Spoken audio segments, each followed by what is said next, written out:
Hi there, my name's Andrew. I'm here reviewing this record player stand.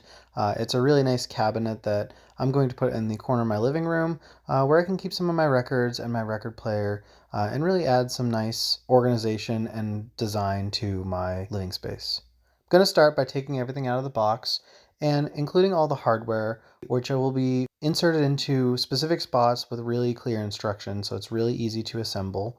You can start by adding on the front trim pieces to the side panels, and then you can start to add all of the different screws into the center bar, which is going to be the main support where you're going to attach all of the different organizers as well as the side panels. Now you can attach the front face pieces onto the side panels themselves using this really easy to use locking mechanism.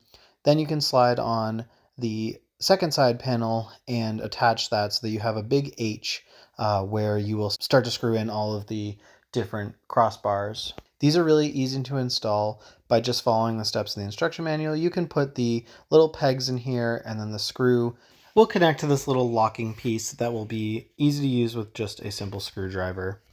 From here we can start to see the shape of the cabinet. We're going to actually start by sliding in the back panel and inserting the bottom piece. It's going to take a second to line up all of the different pegs that are sticking out. This is a really secure cabinet and is really sturdy. So after you line up all the pegs, you're going to have to do some screwing in of these long screws that will go into the support pieces.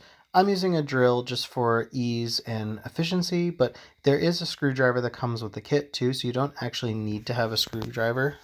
From here you can flip it over and do the same piece with the back panel and lining up what will be the top. Same thing, you're going to line up all the pegs and make sure everything lines up, and then this time instead of using screws you're going to actually use these locking pieces like you were before to attach the top piece to the frame. And finally you can move over to working on the doors by attaching the metal pieces which will hook into the clasps and keep them closed, and then you can add in the handles that will be the pulls for opening and closing the doors. These will go across the top, so they're really slick and out of the way and have a really nice pull to them. Then finally you can just insert them into their spots by taking the top piece and using the metal little pin, lining that up in the hole. And then the bottom piece is a plastic one that will be a little more flexible, and you can just sort of hinge it into place until it will slide, close, and open very easily. Now I can start to organize my records onto the different shelves. There's 6 different compartments that are open that are meant for records to slide in.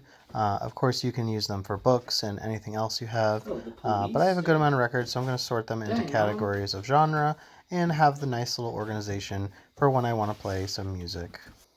And on top of the cabinet, there's plenty of room to hold a record player, plant, speakers, whatever you have to sort of decorate the space. The cabinet has a lot of style, and I wanted to add a plant and put it next to my guitar just to really add a little music corner to my living room. Hope you found this video helpful. Thanks so much for watching.